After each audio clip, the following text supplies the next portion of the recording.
Welcome back to Deep Thoughts, ladies and gentlemen. On this pretty sunny day, I think it's about maybe 68. Not too bad for this time of year. My God, what a crazy year we've had. And we're only getting started. So I'm talking to a friend of mine yesterday, a very amazing person. And she said something utterly brilliant in our conversation. She was just riffing. And I had to stop her and say, "That's brilliant. Did you hear that somewhere else?" She said, "Oh, no, I just made that up." I'm like, even more brilliant. And it's the title of this episode, The Great Giveaway. The Great Giveaway is a reference to the inverse of the Great Awakening. And what's interesting about it is the phraseology of the statement is utterly perfect in my opinion, which is there is a group of us who I think are mentally stable, at least enough, and we recognize and respect history.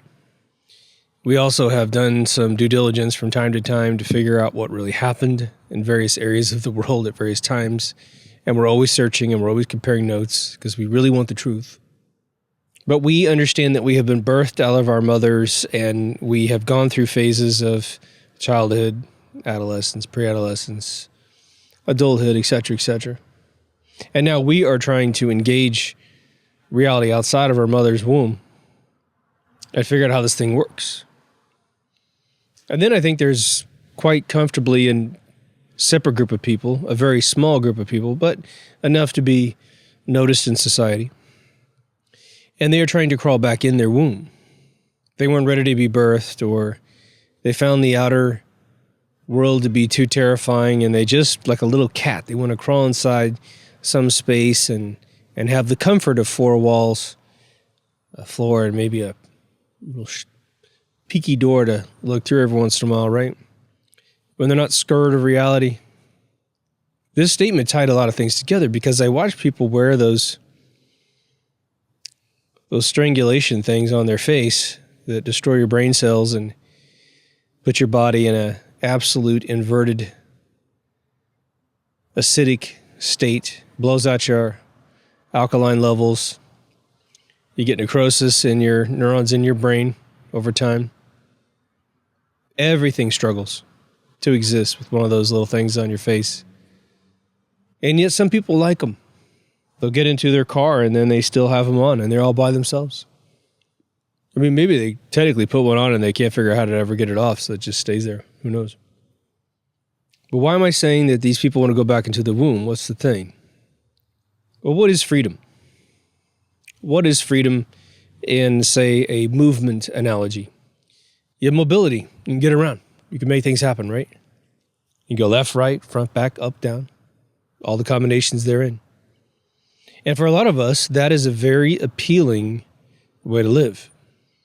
And that's the very first iteration of freedom.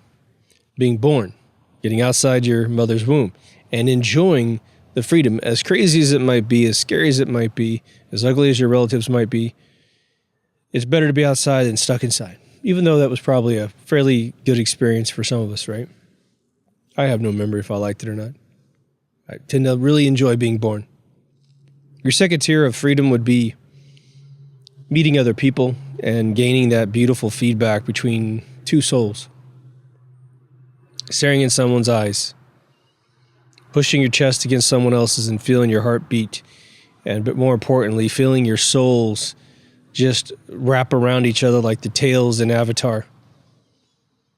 It's beautiful. So we tend to have a theme to our lives to spread our wings and be free. But there's another group of people, for whatever reason, whether it's some prenatal situation where when they're still in their mother's wombs, their moms are playing them some sweet music and they just don't want to leave, or maybe it has nothing to do with the differential between wombs, between our two groups. Maybe it is that once they were born, their household was so perverted that crawling back inside seems like a pretty good idea. Could be something on the level of, hey, parents were good people, but they weren't that educated, so I got into a bunch of trouble, a bunch of bad situations, and boy, I'd just like to crawl back up into the womb because there's no bills up there, no responsibility. Entitlement is even moot because you just suck your thumb and go through that umbilical cord to get lunch, you know. But now, I'm going to focus on this idea of the great giveaway. It's a fantastic phrase because in just a couple words, we now can communicate with others very quickly about what we think at least is occurring from our end. Let me ask you, have you ever given someone, either a friends, I'm going to stick with friend. Some friend comes over your house. And maybe you've known her for a long time, maybe for whatever reason, but you're really good friends at that moment. And you got a lot of knickknacks in your house, right? And have you ever just picked up something, you know, that your friend says, man, that's really nice. I really like that. And you just pick it up, well, here, take it. I know I've done it a couple times. Okay. Now, there are things there's things that you give away because they have one level of value to you. And then there's other things you don't give away because of the value is too high. Maybe it's even not the monetary value, but it's a sentimentality value. You can't possibly give your grandfather's World War II badge away or whatever. Medal. I want you to keep that in your mind. You don't typically give away things that are worth a lot unless you're dealing with someone who's extremely special. Maybe you can get Mr. Miyagi's secret book, right? But you have to have a connection to go over that basic price level. Why mention that? Because the only way that this other group that is engaged in the great giveaway can actually rationalize giving it away is they don't perceive its true value. To them, it's like, take that out of here. I think that's ugly. That Constitution and my rights, my inalienable rights, which I'm using right now to be the way that I am, complacent, entitled, self-loathing. Yeah, sure. Take that thing that's honesty, goodness, integrity, self-value. It's all right there, but I don't know what it is, so you take it. It just reminds me of what I can't get for some reason in my mind. I think bad parenting is probably the best way to say what's wrong with the world. It sounds like such a trivial statement that doesn't even take grip in your mind of like really being a real statement, but that's really what it is. Now we're going to catch up a little bit, sort of on what's going on in 2021, just a little bit. I don't want to date this particular episode too much. If you mess up your life, do you need help? And if you haven't messed up your life, do you need as much help? I'm blessed to be in an area where we have the full spectrum of humanity, and obviously there's one spectrum I wish the best to, and another one that is really hurting, like your homeless groups around here. We don't have homeless groups in Orange County. We definitely have a lot of homeless. LA has streets full of people, right? But when you're hurting, you technically need a lot of attention. You need someone to take care of you medically. Then you need someone to feed you. You need someone to shelter you if you can't get these things by yourself. And hey, 2020 kicked everyone in the nuts when we weren't looking, because that's always how cowards pull their conspiracies. And so we're going to be suffering for a while because we have this gigantic group of these people apparently in control of the media and our military up to this point of February 2nd is allowing the Constitution to get gang raped in some horrible movie. But we'll look back on that in a bit. Well, if you have a support system in your neighborhood for these various groups that seem to be suffering a little bit, or just take the groups that aren't suffering. Kids go to school and they have really good teachers, and we have police forces that come and help us out, from time to time. I know that varies in different locations. Then then we can kind of operate without thinking about it. You guys know that. We always run the analogy of like, hey, you really think you got control of your life until there's no electricity, and then you realize all your food is coming from that source, and being refrigerated and what have you. So We know that if we lose various core amenities, strategic resources, we could be in the Stone Ages in a couple of years. We know that. But that's not occurring to us. Now, the homeless who have no home, no phone, no nothing, their families have no idea where they are, whether they're dead or alive, they're in a more feral state of need. And we got to do everything we can to help out, man, because these aren't normal times, right? Problem is, we're getting kicked in the nuts now. So the whole idea is those that would give are being strained. And the government has plenty of money to go around. So here's the point I want to make. I think those that go out to protest, those that go out to even loot, to burn down stuff, and I don't care how delusional we all agree that these people are. And I think we can even lump in the scumbags that'll take money to sell out their people. Seems to be a bunch in America at this point, or at least they flew here. We always want to look at the systemic causes of all this crap, right? They're calling out for help. That old statement, right? Sounds like you're crying out for help. Someone who's complaining a lot, and they're really, I'm going to kill myself, I'm going to do it, I'm going to really do it. And then it's like, all right, what you're really saying is, we've ignored you. We haven't given you enough interaction, which fair game. Every once in a while you need a lot, and there's just not a lot being given your way voluntarily or serendipitously. And sometimes you do need to say, hey man, I need you. I don't even know what we're supposed to do, but I just need someone next to me so when I talk, somebody hears me. Sometimes that's all you got to say. And you'll find that people, think about how many people rescue animals and do all these selfless things, these random acts of kindness, and they're your friends and they're your family, or they're even random strangers you meet. Even if you had nobody in your life, nobody, fine. Then find a guy or a girl, whatever sex you are. I recommend you go to the same sex. So there's no fear that you're going to be a weirdo. And then just say, would you mind talking to me? But we don't have those interactions. We're not mature as a society on average. And so they go neglected for a million different reasons of how they got neglected or how and why they feel that like they were neglected. Could be even a PTSD situation that we have the trauma in our chest that something's not right, something we don't know. And so we're just trying to reach out. So imagine you get a bunch of these sort of refined black holes together, and then they start combining. They couldn't actually build themselves as a 10-person thing, some alien from the thing. They couldn't combine all their bodies. But together, each one of them completely converted to the monster form can then get together and be a bigger monster. And so they're trying to affect change. A lot of them don't have demands. They don't have anyone running the organization with a measurable IQ, which is a shame. Maybe even have a decent idea.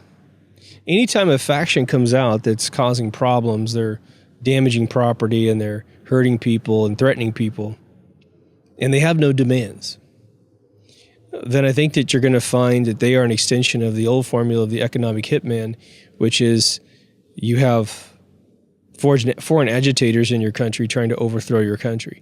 They actually don't have any demands. They're only there to cause unrest so that there can be a switcheroo at a different area, a different time. But now and I know I'm preaching to the choir, but what I'm trying to equip you guys with, if it's helpful, is a way to actually talk about this with people that completely disagree with you. How many times have you recognized one of these situations where, I'm going to give you a silly analogy, but you've almost every human being who can hear my voice has had this silly analogy actually happen to you. Someone gives you a cupcake, and man, whatever flavor you like, it's that flavor. Frosting is your favorite frosting. If you like sprinkles, it's got sprinkles. If you like something else on there, you like it big, you like it small, it's exactly the one that you love.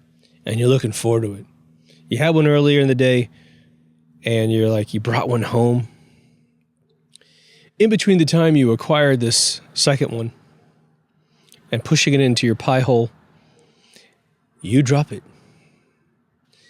You drop it. You don't have it taken away from you necessarily. You just drop it. Poof.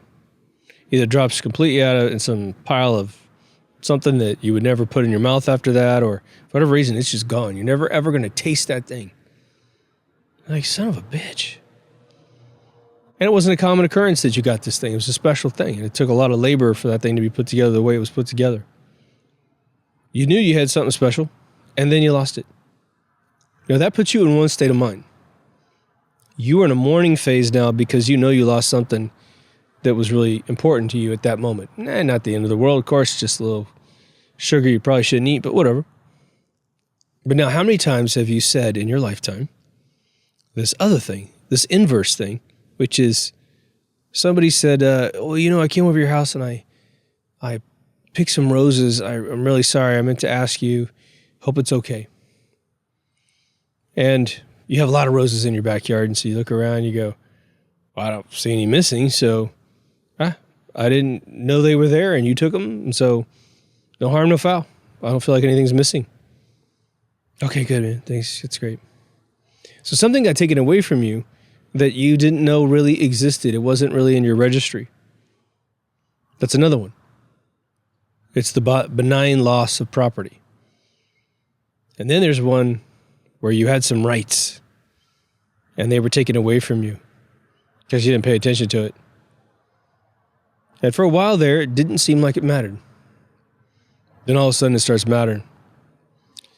You have forced medical procedures on your body. You have passports you have to show just across the road. Your kids are being taken away from you and put into some educational camp.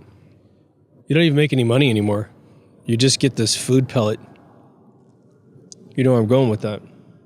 Well, now mix all three of those species together into one analogy. And that's the world. Except there's one little difference, okay? In all three of those analogies, it was something that those individuals possessed that then they lost to some mechanism, right? They gave it away. It was taken without their permission, but they didn't realize it was there, so they didn't care. And the other one didn't care and gave it away and found out later it was regretful that they did. The problem with the way that the world is set up today is that I am talking about the rights of humanity, the inalienable rights because you exist. And now they're all on the table. And apparently, again, the corruption of democracy is that two people can vote on what the three of you experience. As a matter of fact, two can vote that the other person doesn't have any rights and they have all the rights. You're voting on your inalienable rights. And let's keep it clear. I don't think, and correct me if I'm wrong, I can definitely vouch for the United States of America. There's no public office that I am aware of. And we're not talking about judges and cops that have to have certifications and what have you, but there's no congressman, senator, or president of the United States, or vice president of the United States, and a lot of their cabinet members as well, that have to come with any qualifications. There's no test. How much do you know about France? Oh, I don't know a lot about France, quite frankly. Some basic history and stuff. Well, then you can't be the president or prime minister or chancellor of France. You can't. Doesn't that sound reasonable? But I can tell you right now, if someone who was technically born on perhaps a American soil, American United States Air Force base or Army base, but then quickly left, got their dual citizenship, became a French citizen, don't even know how to speak English. But technically, they're an American as well. They could run for office here in the United States of America. Hold local positions first, with barely a command of the English language. Happens all the time in my area. But, believe me, I'm not blaming foreigners for this problem. The problem I'm talking about is straight up American grown. People who have grown up here, who don't know a damn thing about the country. I don't even know if AOC could name all the states in the United States if given a map to do so. I mean, I don't know. But I know that the immigration test that eligible migrants complete to become a United States citizen is probably beyond the capacity of most 18-year-old graduates of high school in the United States. And I would actually speculate like way beyond their IQ. But I would say that your average 18-year-old high school graduate probably has around the same IQ as an entry-level congressman or senator. Now, on one level, that would be actually, I could see how people could construe that as, that's actually a good idea because those people exist in the country and we need constituents to elect people to then be represented. And there are 18-year-old females and males, and they need to have their priorities looked out for. Now, we do have an age limit for a lot of positions, but senator, you can go really young. The reason why I'm mentioning this is that we tend to make the wrong assumptions about what affects our life the most. Like I've always told you guys on this show, it's really not the big decisions you make that change your life. It's the millions and millions of teeny tiny decisions that you make that ruin your life. I'll give you an example. Getting married is typically perceived as either a really good idea or a really bad idea, depending on the partner that you hook up with. But if they were the wrong one, you'd be saying, well, of course, the biggest mistake I ever made was marrying that person. That big thing of walking down the aisle and saying I do. Well, that's definitely where you commiserated your relationship legally. However, if you're marrying the wrong person, there's a few million, if not 100 million decisions you made that led up to that moment, depending on why you're marrying them in the first place. Had those littler decisions been more analyzed, you may have changed partners. And believe me, we've all been there. Okay, we've all been in bad partnerships, even though those people might be great people, they just weren't compatible with us. The great giveaway is a little trick. Get enough people to legally give away all of your rights. The ones that you're born with. And perhaps some elective ones. And again, in my opinion, as long as what you're going to do has no possibility of doing harm to others, then that should just be your right, the one you're born with. If a particular action that you're going to complete could hurt somebody, buying a gun. A little bit of regulation there to make sure, again, just like we would love to have politicians take a test to prove who the hell they are. You know, we seem to have, people becoming president where we don't even know their background. They seal their records. Their birth certificate's a hoax. That's okay, I guess. There's no qualifications for the individuals that steal all the stuff that should be yours by divine right. And I don't care if you're an atheist. This shouldn't rub you the wrong way. If you're an atheist, you just go, well, I would almost think it's even more simplistic for the mind if you're an atheist, because you're just like, it's a mathematical equation that I should be left alone, that I should have freedoms. Once you bring in some King Arthur, Jesus Christ, Ku Klux thing, and that's the reason why you have to have it, then you have to sort out that story in a book over there to figure out what rights you're allowed and all this other stuff. But do no harm is a wonderful thing. But what is the inverse of losing all of your rights? Because this is where it becomes really important. Roughly for me, it's about a halfway mark in the episode. It won't be halfway for you probably. You would get constrained. Right? You'd get constrained into no rights.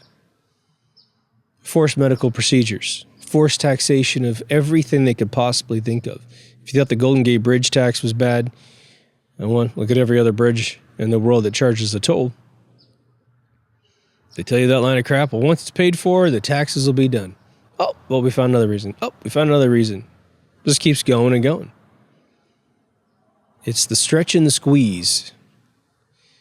This is, You know, there's a word, Illuminati.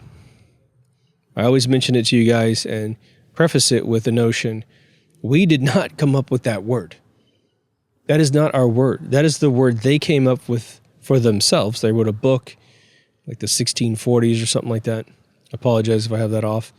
Should be that far off if it is.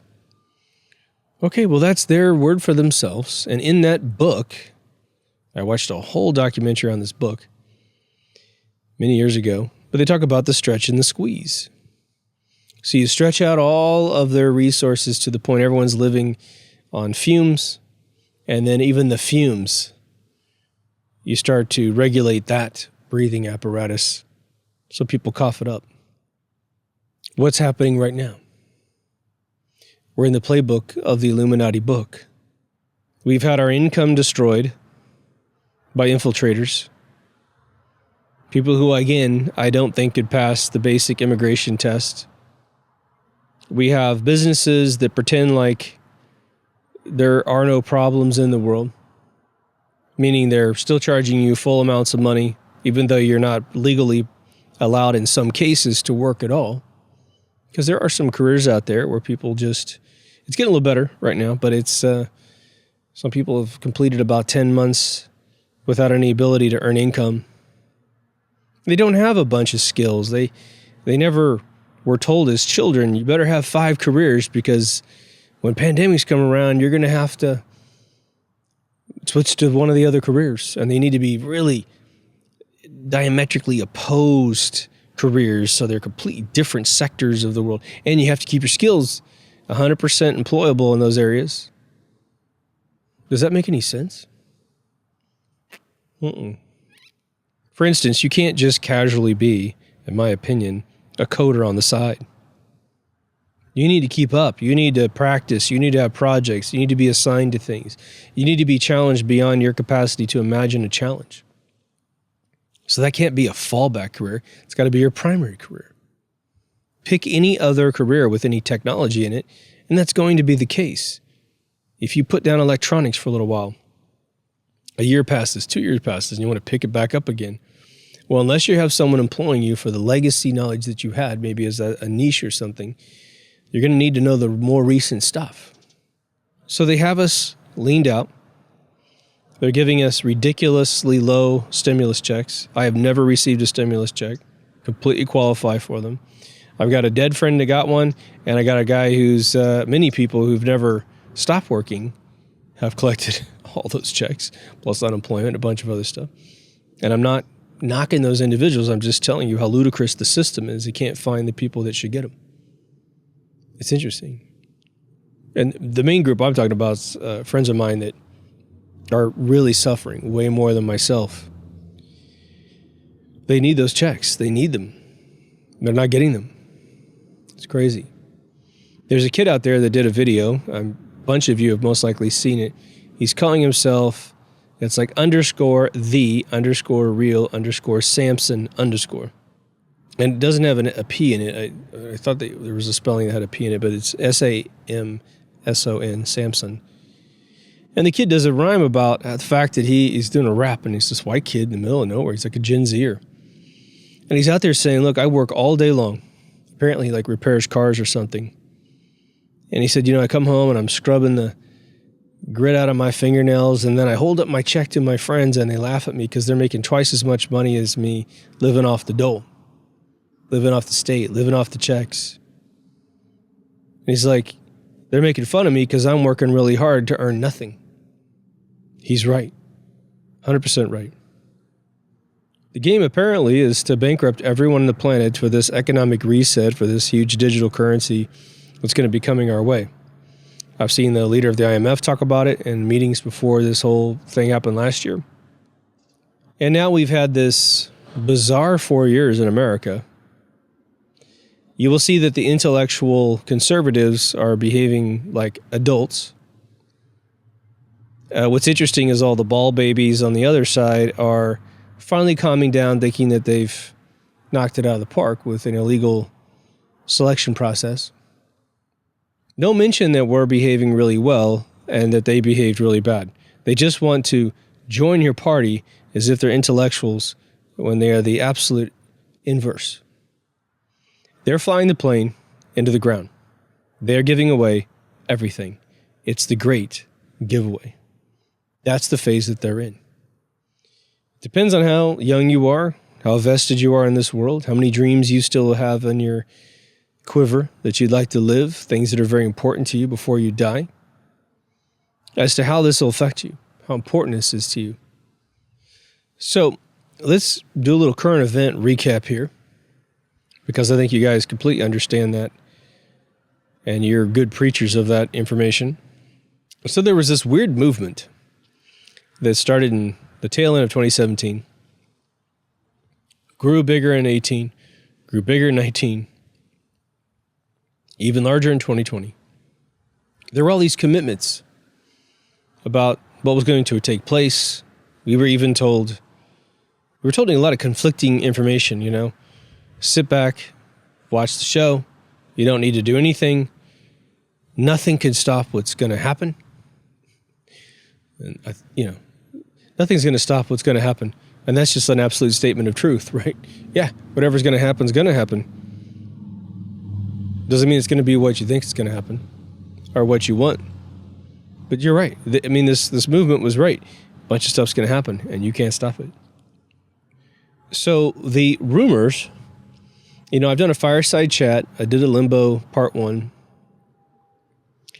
Then I listened to both of them back after releasing the second one. And then I was watching new information, and I realized that I don't have the right to be saying certain things the way I was saying them to create any type of false hope, even though there might be a really wonderful thing about to occur. I don't want to phrase things the way I phrase them. So this particular episode, we're going to button it up with a recap of what might be possible. But the quieter it gets, the less action that we see. And believe me, I know that these people are trying to look at every single video on planet Earth and every picture to try to extort another round of trust from us, the people. But just remember, there was that old, it was like a Warner Brothers cartoon invention, but I've seen it in film as well. I think Popeye used to do this. But you do the big wind up. You're moving your right hand, and you get the person you're boxing to look at your right hand. Look over here, and then you punch him with a left jab, and you knock him out. Look over there while we do this to you over here. Now, what's funny about it is when I look back at all my episodes, it's like you didn't need this movement, dude, to really become awake and figure this stuff out. But the way that this group of people, potentially complete fraudsters, set this thing up was quite brilliant. It almost feels like an AI that was set up with this movement as part of its programming. And there was always a post by this leader of this group to say, wait till you find out who's talking to you. You're going to be amazed when you find out who's talking to you. And a lot of people thought that meant, like JFK Jr. or, I don't know, somebody. That'd be like the only person that would be really like shocking. What if the answer is you're just listening to a computer set you up? They're testing it. It's some quantum computer that maybe has the ability to really, really, really emulate humanity at this point. Remember in my last AI episode I was talking about, and even in the quantum computer episode, as I explain what those computers are, you could have an AI teach an AI how to behave better, more human, by analyzing human behavior. Everything we're doing is digitized. Today was another one of these Facebook challenges to post an old picture of yourself and a new picture of yourself side by side, thus giving these AIs, these Minority Report computers, the ability to do analysis on your growth pattern. Facebook is all about face recognition. People give me all this crap about wearing sunglasses all the time. I'm like, that's a big part of the algorithm, isn't it? All he needs is a couple photos of you and they got you, so I'm in the system too, of course. Blind to what was going on before I woke up. So the big rumor is that the we know that the United States of America is both a country that's governed by the Constitution, but we also know that it's a corporation that operates under maritime law within the Washington, D.C. area, which is its own sovereign country. Just like the Vatican's its own country and London is its own country. The London one I didn't know, and I've heard this mentioned several times recently. So if that's an incorrect statement, it's only because I've heard it in the last 90 days. I knew there were districts that were like that, but I didn't realize they were saying the whole city's like that. And the fact that the Queen has to have permission to come into the city of London, I believe there's a place that she goes to get permission to go in. That sounds really weird to me because I was in London and went to Buckingham Palace and I thought I was still in the same city, man. I don't know. I'm not going to claim to have a lot of knowledge of Britain. But there was a weird thing, and I think the year is 2019, but the FederalReserve.com, and I don't know if you guys remember, but .com means commercial property, commercial business, for profit, suddenly changed to .gov, which means it's a government-owned property now, which should be technically and completely impossible without some crazy eminent domain on your company. That is supposed to be an indicator that this United States of America corporation was dissolved during Donald Trump's administration. The Federal Reserve that creates our fiat currency can't remain a private for-profit corporation creating the money for a sovereign nation under a republic. Apparently, the last president of the United States that was elected was the 18th president of the United States, and everyone since then has been a CEO of this corporation, but we call them president and we put them in history books as such, even though technically they're CEOs. And quite frankly, they could be any position that you want to create in the corporation. You could call it president of the corporation. We just don't say Inc. after we say it, right? So this big thing has been hatched by this movement, although that dude hasn't posted anything since December 8th last year, which should tell you that group has been eliminated entirely. Whoever that group was, in my opinion, they were found and they were murdered, or the next best thing for them. I truly believe that. I would love to be wrong. Trust me. I'm not trying to be a buzzkill. But now we got some personalities that ended up showing up out of thin air. This gentleman who goes by the name of Juan O'Savin seems like a patriot. Definitely likes the limelight. I think Charlie Ward was the guy that said his real name, and I just wasn't paying attention, but it could be someone else. One of those other ones. But you have two Brits, Charlie Ward, and you have, he's an ex-hotelier, it looks like, he said. Then you have Simon Parks, you have X-22, Red Pill, a bunch of these people. Good people, at least some of those names are genuinely good people. Some of them we're not sure because they keep talking about all this stuff that's going to be taking place or that is taking place. I think with the two gentlemen from Britain, they can just riff whatever they think is occurring, just like I'm riffing to you. 107 claims to be embedded in that movement. Simon Parks says he's also talking with on an open line, which makes no sense at all, okay, with this individual. That individual who's the leader of that movement that we're talking about, calls him in England and has a conversation. I can assure you that's most likely not the case. Whether he believes that or not is a different thing.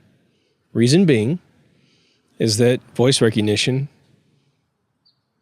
would pick up on who this person is, and they would be just a minute or two before they would know exactly who that individual was by cross-referencing it with other suspects of that origin. So I don't buy it. I don't buy that this person is making phone calls to individuals in the world and not posting on Akoon. I don't believe it. Bunch of weird stuff's going on. Prime Minister of Italy, I think, resigned. They said, I've heard one rumor he was arrested. Okay, whatever. Don't know. Definitely some dude in the Italian courts admitted that the Leonardo satellites were definitely leased to the Vatican and used to steal votes from, literally, quote, Donald J. Trump over to Joe Biden. Okay, no international news on that one because that would mess up the plan. A bad one. Vatican lost all of its power. It was black for several hours. They say, oh, that means that there was some sort of raid on that place and a bunch of guys are in jail. Okay. The White House lost power. Probably the most mysterious, bizarre thing. See, I can't believe for an instant that the Vatican doesn't have backup lights, a generator. I don't buy that. That place has more treasures in it than any other location on the planet of this earth, except for perhaps buried in the soil of Egypt. Maybe. The only contender I could think of. The White House of the United States was black. And I don't know if this was something orchestrated, but you wouldn't want a very important home location, government building, to be dark because that allows infiltrators to physically get on the building. And I don't care how many gunmen you have and all this other stuff, it would make it more difficult to see them, even if you have infrared and all this other stuff. I'm sure that building's got insane security, right? Then all of a sudden there's a giant searchlight out front. The kind you use in a movie set to light the whole room, light the whole parking lot. Could have been in response to losing the power. We see weird prison buses touring all around D.C. with no imminent threat, right? The Republicans don't do the stuff that the other folks do. So what's interesting is the sources that we're working from to make up this dying plan thing, right? Because they kept calling it the plan. And I just read a few minutes ago that Jeff Bezos just dropped out of being the CEO of Amazon, which, I would too, man. Why not? You got more money than God. Just go and enjoy your life, man. No one's getting any younger. Why do you need to be a control freak? So that's cool. Someone's going to say it's part of the plan. Someone's going to say he's part of the arrests or whatever. Most likely not. So now the assertion is that the gentleman that just was technically kind of erroneously sworn in using what looks like a Hollywood set somewhere isn't actually the president of the United States. He has sworn himself into a dead corporation. There's ample evidence that they changed the camera feed as if he just simply put his hand on a book. They switched the feed and people behind him switched and two girls disappeared. I mean, I think that's really legit. And that he's actually on a movie set, not actually swearing in, not actually committing a crime that he's being accused of, technically. Probably got other crimes, perhaps. And that somehow, between now, February 2nd, and March 4th, the previous president of the United States is going to be reinstated somehow, some way, may never go to the White House again, may never go to D.C. again, may never carry the name again of president. Because there may be a better name for that that's a little bit more for the people, by the people. I have no clue what you would call that besides maybe commander-in-chief or whatever. I don't have any problem with the P word. But yeah, somehow this is all going to be made a public through some emergency broadcast message. And everything's going to be great. It's a hell of a thing to ask people to have faith in something as pivotal as the Great Giveaway or the Great Awakening or the rebirth of this world. It's a heavy, heavy thing to do to another human being. It's very frustrating that it would have to be orchestrated as such. We are trying to fix a problem that at its most fundamental cause is secrecy. That JFK speech he gave apparently just a few weeks before he died about secret societies and the fact that we can't tolerate them and that good human beings would never want to be in a situation where these people could get things done through, quote, covert means. But what is the actual tactic right now of this great reset? Supposed thing, right? This plan thing. It's by covert means. It's secret. Now, do we want to line up like the old British soldiers did in the Revolution and just get picked off by the Minutemen who are hiding in the shadows? Of course not. But I think that through just sheer mathematics of the command structure of the United States military, if they are truly still bound to the Constitution, if they truly don't want to marginalize the deaths of everyone that is, at least in their mind, died for the Constitution, regardless if the wars have been noble or not, orchestrated or not, they have enough power to go and do it right now, to not do it through covert means, to simply say, I don't think so, to arrest the supposed cabal of criminals when they were all in one place on one particular day. But then we get into the same formula of the people that tell us they can't admit whether or not we've ever made any contact with aliens because, we can handle it. We can be randomly informed that aliens exist and be just fine. But you can't be randomly informed that aliens exist because you're going to go crazy, which is completely bunk. Completely bunk. I think it was Stanton Friedman who was in a special once, and they asked him once, what do you think would happen if they did make contact with humanity, aliens from another planet or another dimension or whatever? And I think it was him that said, well, people still have to pay rent. People still have to eat. They still have to educate their children. So life is going to go on just fine. It would seem like a big deal on one day, and then it would just temper down because people have to do what they have to do to survive. What, your stomach's not going to get hungry because you have photographic proof of an alien? Maybe you even saw one in your neighborhood walking by. Hey, what's up? Nano, man. Same thing applies to this plan that's supposed to be occurring, in my opinion. Okay, so a bunch of people got arrested. Evidence through surveillance and a bunch of other means, eyewitnesses, whatever. Them saying stuff illegal on TV. I don't buy it. I don't buy that they couldn't have gone with the original impression of the plan. So now what they're trying to say, like the 107 guys, and that dude could be getting played as well. He could think he's connected to this movement. They could have played that guy for 3 years as a disinfo guy who literally believes everything he's told. Sort of an inverse formula of Project Mockingbird. As Rod Serling said in 59, his interview in 59, he says they're pre-censoring people. Explanation is find someone who believes all the hype, and you don't have to indoctrinate them. They automatically gravitate to the hype.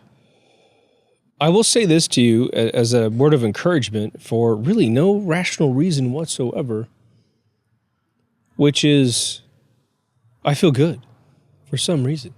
And I am by no means sold out to any of these notions of what they think they're going to be doing to the world. Do I have morbid curiosity of what that would look like and how the folks that will truly hate it will respond to it? Yeah, totally, right? These kids that can't be told what to do are ushering in an Orwellian world where getting told what to do will be exactly what happens. In my opinion, those individuals will, if this, let's just say this sort of THX world shows up and it's nuts and it's fascist and all this other stuff, which is what they seem to love, even though they think they're against it, they will all be eliminated either through self-elimination or the state will eliminate them because they actually can't handle what they've ushered in. And then those of us that are more rational and awake will be in a situation to either fight if we can or to tolerate it. So imagine that. The people that ushered in are gone. It's just like every time they took over a country in South America. The dissidents that helped overthrow the government, well, they go back to the country they came from, or they rot under the new totalitarianism that they didn't understand that they were doing because they had such small brains, they didn't know what they were doing. It's just indigenous. They're everywhere. Every country has this group of people, right? The implications of this whole pivotal moment in history is so unbelievably destructive to the entire planet that it is beyond my comprehension to understand if the plan didn't happen, if the United States military somehow stands down and allows this cabal to take over the place, it's literally the last play. It's the last paralyzing coup de grace takeout move.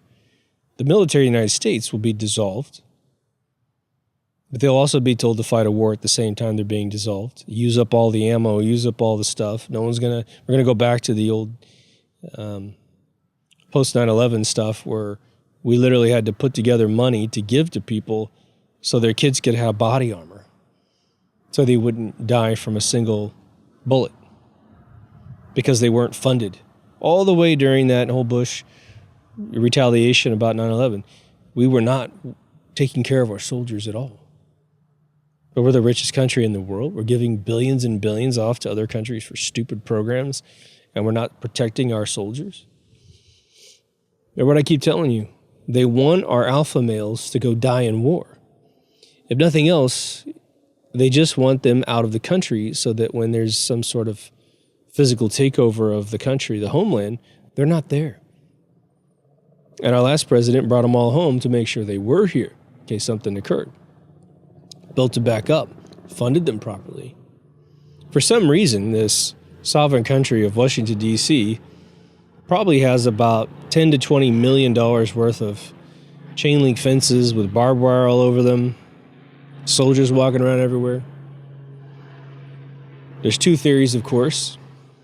One, they're all being used to catch the bad guys, which, boy, you're certainly taking your time. Make sure they don't go too far.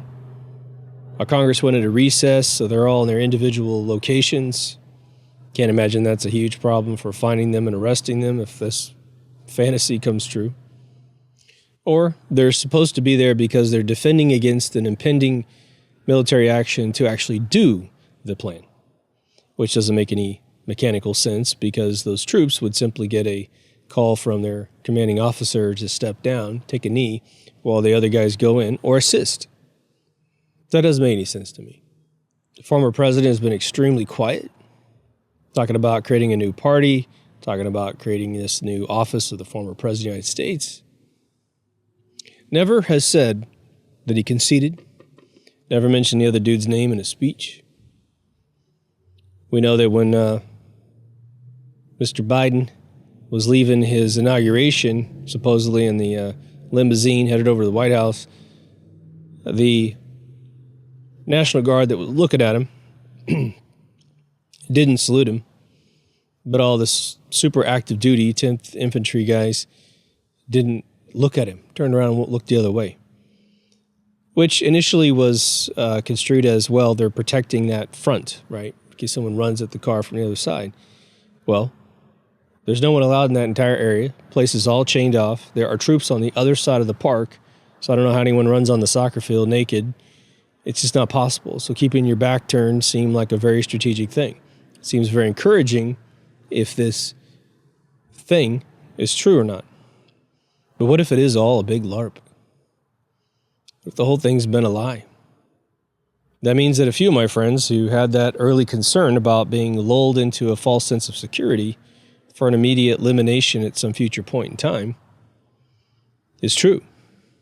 And what's really interesting about that is the friend that vocalized that to me, which I then shared with you guys in a previous episode, about be careful about this movement, because it could be that alternate, plan, actually flipped about a year ago and thought, oh my God, this is actually real.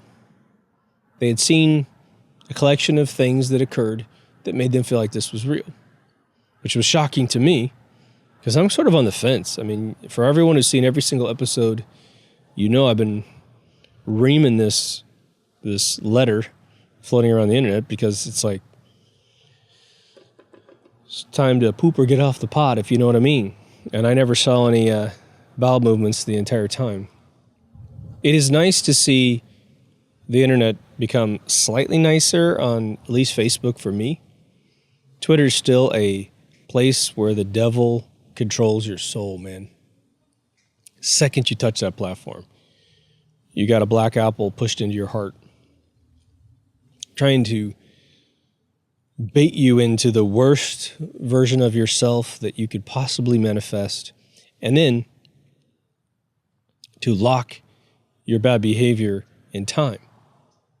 But there was a weird one that right after that January 10th event, the president's son did a video that said, where he's screaming into the microphone, "The best is yet to come."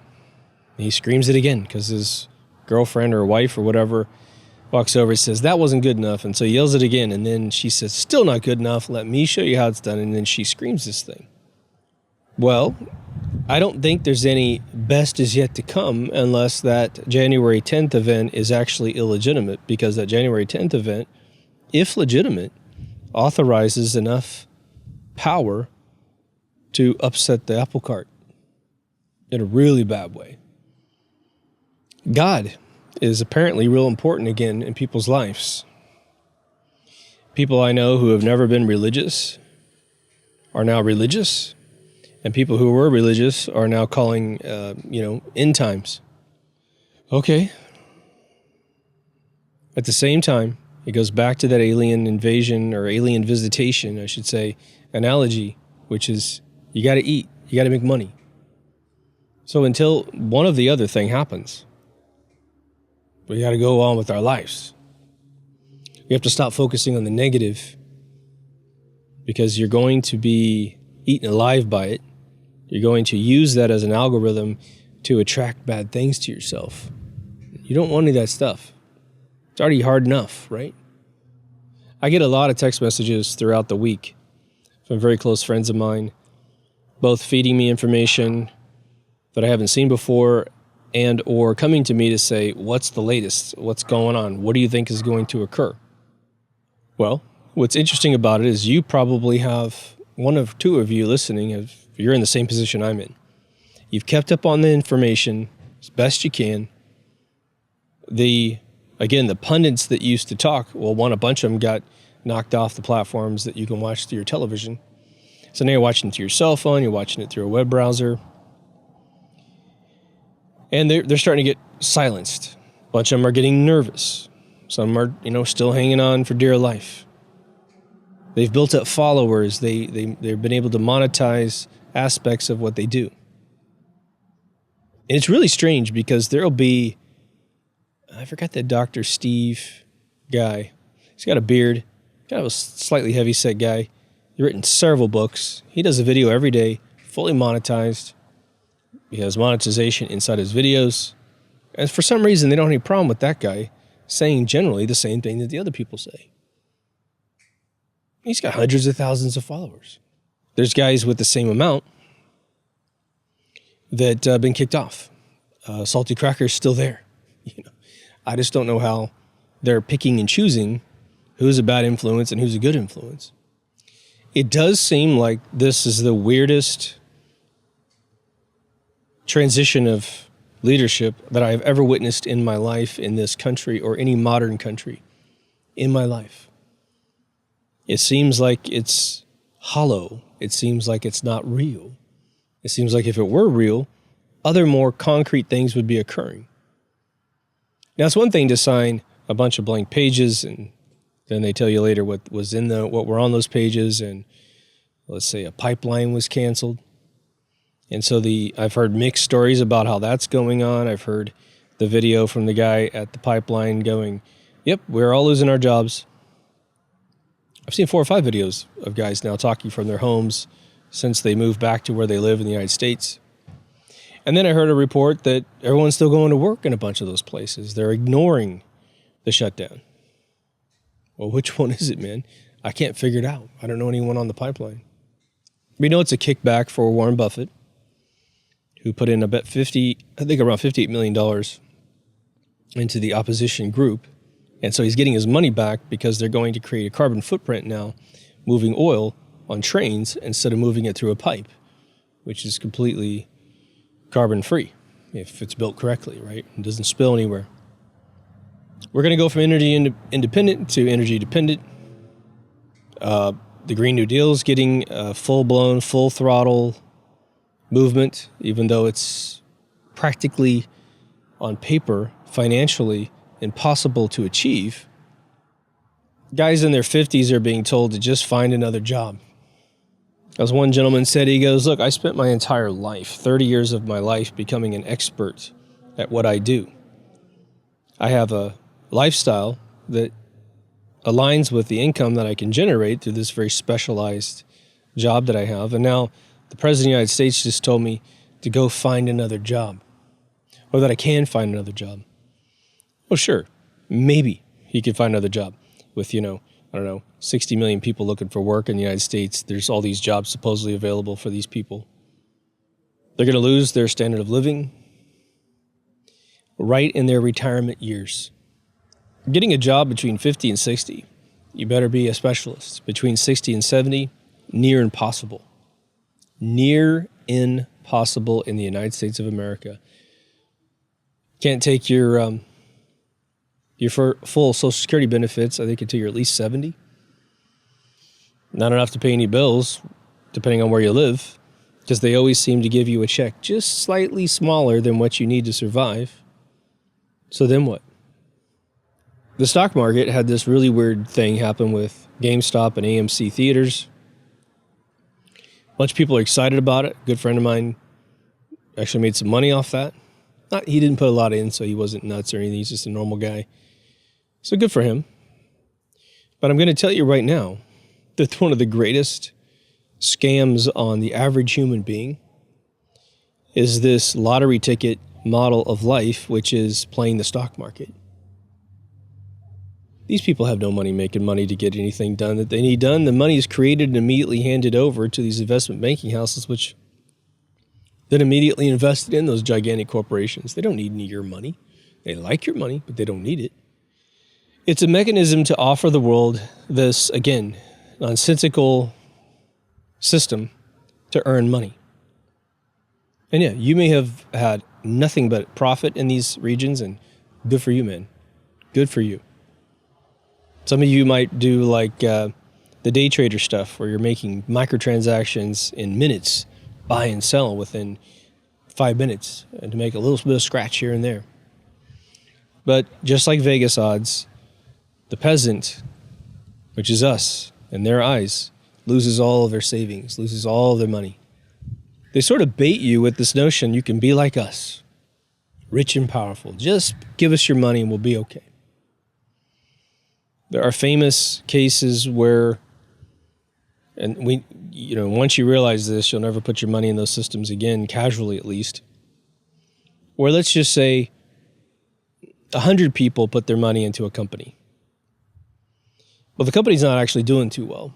And the insider trading, which is the way all of it's done at the investment banking level, they make the trends. They make it with news. They make it with rumors. They realize this company is not going to be generating much money in the next quarter to a year to 2 years. Maybe it's even going to be knocked out of business for some other functional reason. Maybe there's a lawsuit. Maybe their medicine doesn't work. Maybe their mechanical device doesn't work or isn't being used by the government contractor. So in order to bail out the rich, let's just say out of 100 people, 20 of them are rich people and 80% of them are normal people. What investment banking houses have been caught doing multiple times, and believe me, this is happening every split second that you've been alive, is that they tell the 80%, if they don't already have permission to spend your money without your knowledge, because you just surrendered to them to manage your fund, your retirement, they take all your money and they give it to the 20%. Then they cash the 20% out. The rich get richer from the 80% money. And it may even be that the 20% that's invested is way more than 80% because they're richer. They don't lose any money. They break even and they get out. But usually they make money. Then the 80% that invested is going to be notified that they lost all their money. Maybe they give them a little bit of money and roll it over into something else, but for the most part, they got robbed. The stock market is not, in my opinion, a healthy way to move your money around. It's just not. In the current financial system. If we reset the system to a sovereign system, a gold-backed system, if the republic were truly the way that America was run and all parties are dissolved, Because we don't need to be started with a divide. You don't need to start with the divide as much as you might think so. America was founded without the Democratic Party. In the 1830s, we had three things occur that were horrendous that have been ripping this country apart ever since. We had the formation of the divide, which is the Democratic Party. And to be honest, my statement in that realm is not that that they are evil at that point. It's just we didn't need to split it up to be an opposition government. It's romantic on TV. It's romantic if you want to think you have a different opinion than someone else and there's a party that's representing you. But it's unnecessary. Your elected officials can represent you without being on a different party. They simply represent you. Look at all the ridiculous stuff we have where the left aisle doesn't talk to the right aisle or the right side of the aisle. It's just romantic drama to make it feel like a government. So that was the 1830s. Then you had the Skull and Bones move into Yale University. Their charter was to take over the United States of America by all financial means necessary, which I believe is the same thing the Japanese general said to Patton or whatever the hell the guy was who took care of that on the boat. It's fair game for a foreign country. It's not fair game for an infiltrating company or group of people, secret society. But we also got, out of the other party, this formation of a super racist group called the KKK, which I don't know if exactly off the top of my head was the issue, but we also had Andrew Jackson in there who defeated the banks, and he's about to be taken off the $20 bill for a very strategic reason, because he's to be erased. This sudden introduction of that energy became this force that we all had to fight in the United States. Your South was obviously very democratic, but not really. You had a bunch of European people move in, start plantations with tons of money, bought lots of slaves because they had tons of money, treated the slaves absolutely abysmal, creating this divide. They had their sort of militia group, the KKK, to take care of anybody who stood up against them outside of the law. So it's like the mercenary groups that the Vatican created during the Crusades, the Inquisitions, I should say. So they were like, hey, it's not us. We didn't kill anybody. The mercenaries did, excuse me. But this rose up. Lincoln continued Jackson's sentiments. He's murdered for it. We kind of vacillate around until about 1913, get the 16th Amendment. Our money system's screwed forever. Everything else has been a foregone conclusion. Democratic Party fought against blacks until the 70s, when in some random day, of which they can't name, in a month they can't name, in a year they can't name, they switched. And all of a sudden they're good people. But they also gave their hatred to the other group, which is the most illogical thing you've ever heard in your life. There's a party that has been pretty good. Not perfect, but pretty good about sustaining human rights that are inalienable to you because you're born. And there's a group that has been judging you by the pigment of your skin. After this fabled swish in the 70s, those groups that were hated by this party were then exploited by that party for votes. But now, they don't need them anymore. Why don't they need them anymore? Because they got the voting system rigged. Why should I worry about getting you from your country to this country and all that negativity we have to spend our money on, all these fake promises we're going to make and campaign stops? Well, now they don't have to say anything to anybody. Well, they might try to throw some crumbs at them in the next year or two, but overall, a lot of the black community is saying, hey, just replacing or putting Harriet Tubman on the 20 is not actually anything that we asked for. They're not criticizing it, but they're like, that's not going to cover your commitment to us. Do something for us. Don't hold your breath, man. Don't hold your breath. But it's amazing how many friends of mine that get indoctrinated into this stuff, and they'll sit there and it's funny, I'll get in these conversations, and they're nonsensical conversations about, the damn Yankees and all this other stuff. They just don't know history to save their soul. And when you start talking to them, you're like, okay, you're on the phone. I don't want to have a 4-hour conversation about this because I don't even know if you'll believe me if I tell you the truth, like the KGB guy said in 85. So there are years and years and decades and perhaps a whole lifetime in the past believing propaganda the entire way because all they care about is being on the winning team. They don't know what winning means. Why? Because they support groups that burn down cities with no demands. Come on. If you have half of an intelligence and you're starting a party, go watch The Life of Brian. Okay? It's a comedy about a guy named Brian who was mistaken for Jesus.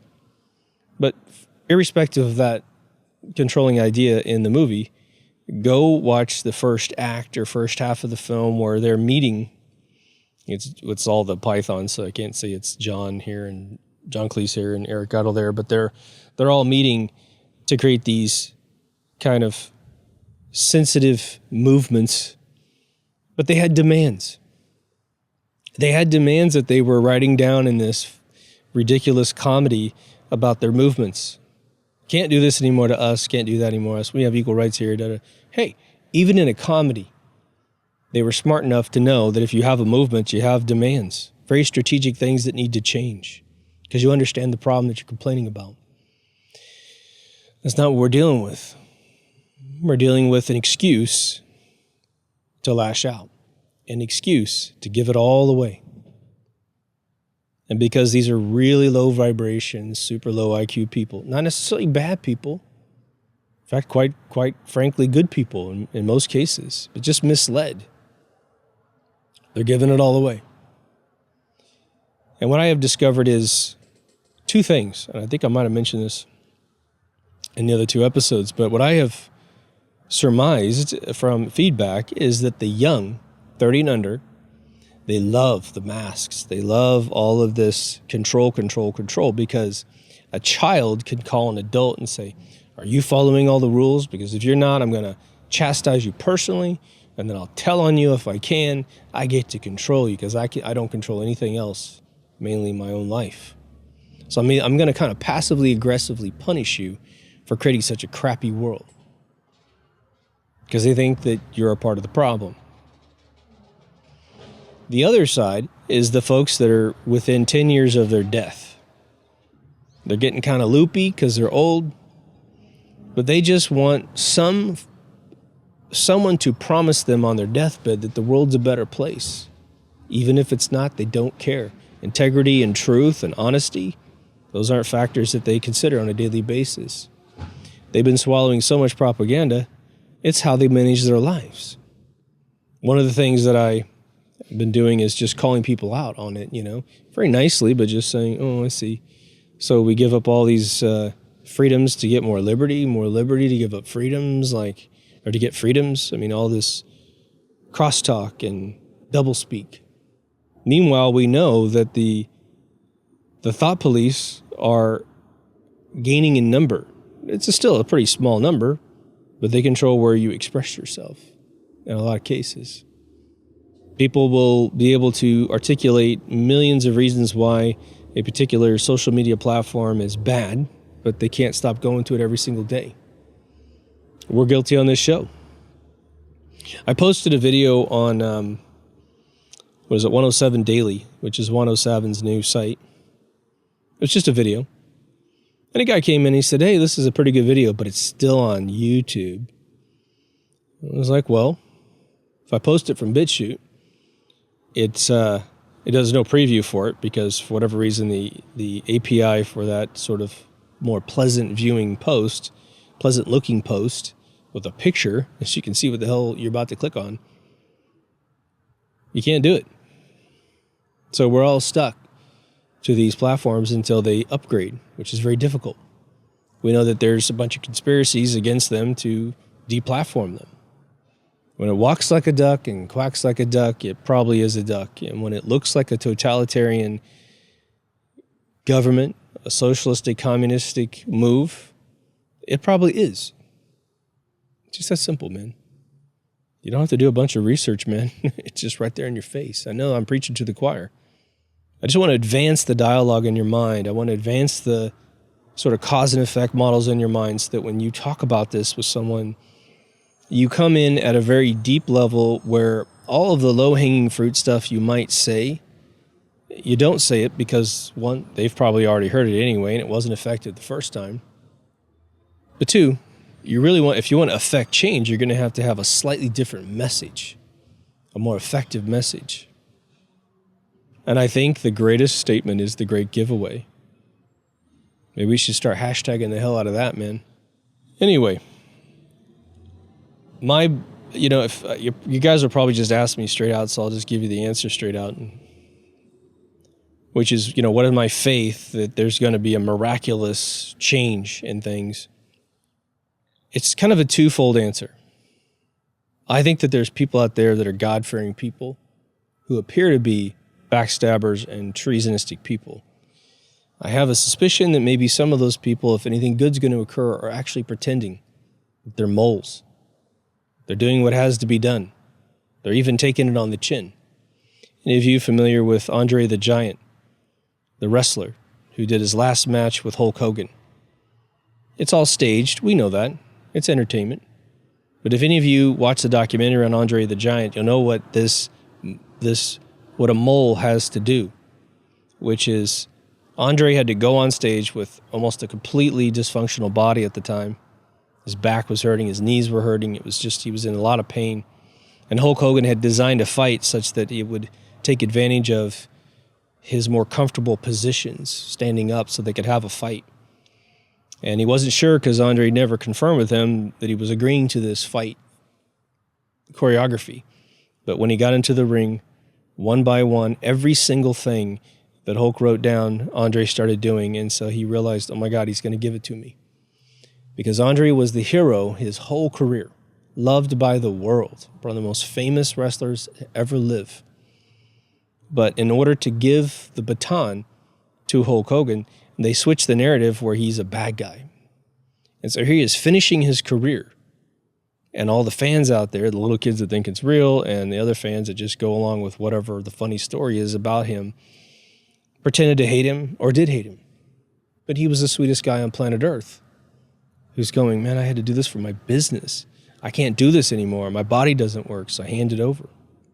My other suspicion that is, again, I've already put it into words a little bit here, but let me put it right on point. It does not make any sense to me whatsoever that the military, at this stage, with the leadership they've had for 4 years, is going to lay down and let the Constitution be destroyed. I mean, gone. All those rights that you enjoy, gone. The economy that you've worked really hard as an American to build up so that you have a retirement, so your kids have a future, gone. I find that super duper hard to believe. It goes back to that analogy I gave you with Superman 1, the movie with Christopher Reeve. Miss Kaspbacher has Superman in the tank. She's got some kryptonite on his neck. He can't get out of the pool. There's 2 nuclear missiles that have been launched, one to hit the East Coast and one to hit the West Coast. And she gets down in the water with him and says, if you get rid of the eastbound missile where my mother lives, because that's where it's going to hit, and I'll take this off your neck, then you can go get the West Coast one. But you got to get my mom safe first. So having no choice, Superman agrees. He goes and rescues the East missile, and then his girlfriend gets killed in the West missile. And he does something special to fix it, right? I just have a hard time believing that any commander in the military of the United States thinks that this cabal winning, destroying all the foundation of the free world, is somehow not going to affect that person individually, in addition to all their family members, right? I mean, if you think, let's say you have no one in military in your family, if you think that having a high-ranking military official in your family protects you, I mean, I think you're smoking something, man. Even if it was like, we don't really have any 5-star generals in the United States, but let's just say you had the most highly decorated general in your family. What could be the most that that guy could do to save the whole family? I mean, the family's a big thing. It's your wife, it's your kids, it's all your relatives, your brother, your sister, your mom, your dad, all this other stuff. What could they possibly do? get a bus and put you in it and take you to like some mountain in Colorado. Well, that's going to fill up really fast. What kind of future is that anyway? It's no future. I don't think they're that stupid. But if they do lay down, then what has been a very celebrated institution at times for supposedly fighting noble wars will turn into, with the patriotic people that have been empowering this institution since the beginning of this country to protect the freedoms, protect the Constitution, they will be suddenly the worst traitors in the world if this plan weren't to take place. They would. Because it's one thing to be the criminal that hatches a plan to destroy a country, but it's another thing altogether to have the training, the capability to quickly and peacefully, for the most part, short-circuit that sabotage, put the country back on its feet, and launch an era in the future of mankind that man has not experienced probably in 10, 20, 30,000 years.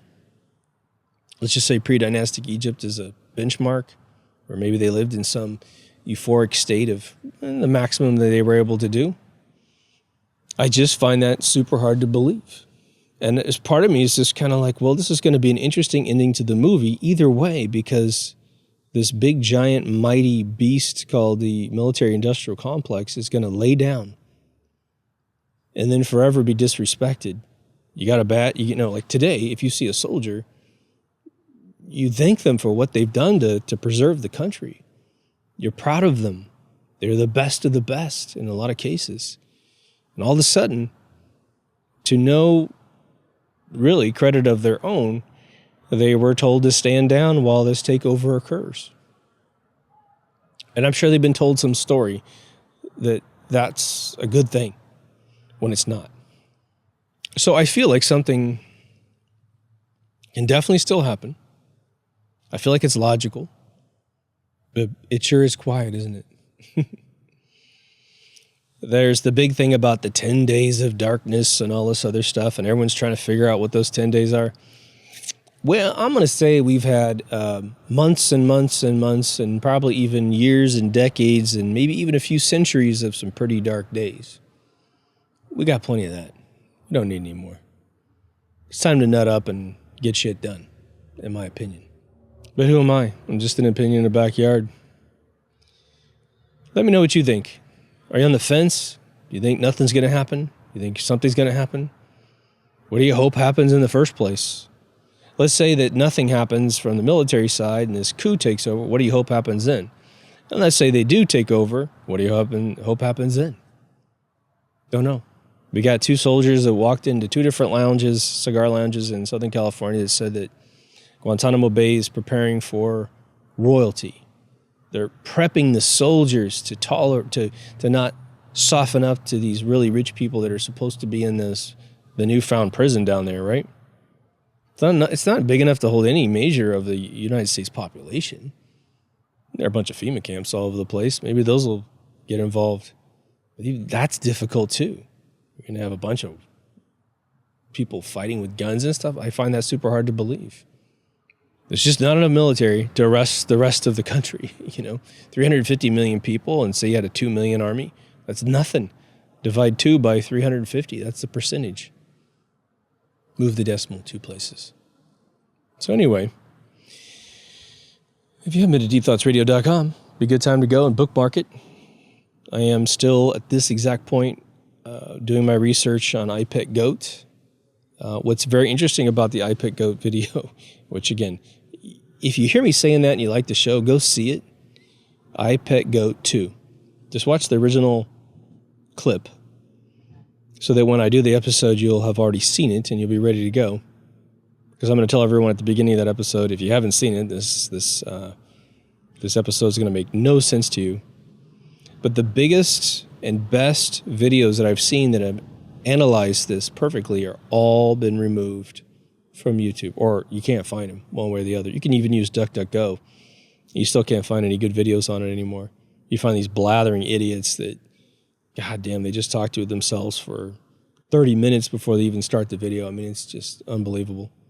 So we'll get through it quick. And then we'll see what we have. Some interesting new conspiracies inside that video that I had not heard when it first came out. I think Alex Jones's response to the video is actually very suspect and very weird. He thought it was the greatest thing on planet Earth and that there's nothing satanic about it. He said, there's a dude at the beginning of the video with an S ring on his finger, which stands for Satan. He's a reptile hand, and he's got the marionette cross, with the strings going down, and he's holding it in his right knuckle. I think his finger's bleeding down the wires. Yeah, Alex, there's nothing satanic about that at all. Really, really great journalism there, dude.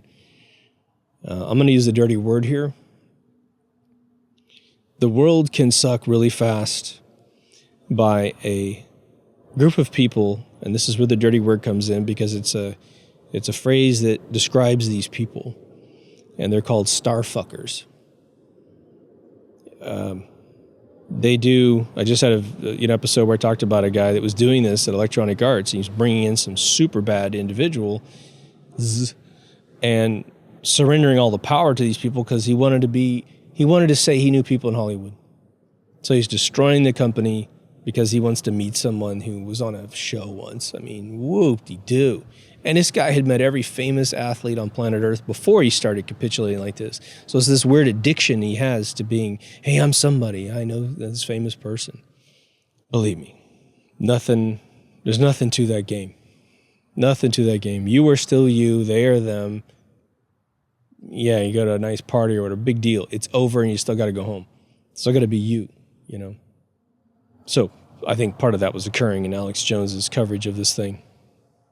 But yeah, there's been a lot more revealed about the individual who made it, and so that's good too. So we should have some fun with that. But again, deepthoughtsradio.com. It's got everything you want on there. For those of you who are donating to the show, I always want to say thank you very much. There's a Patreon. Without you, the show really doesn't go on, to be honest. So I appreciate every single one of you. Take care of yourself and someone else, and I'll see you in the next Deep Thoughts. Over now.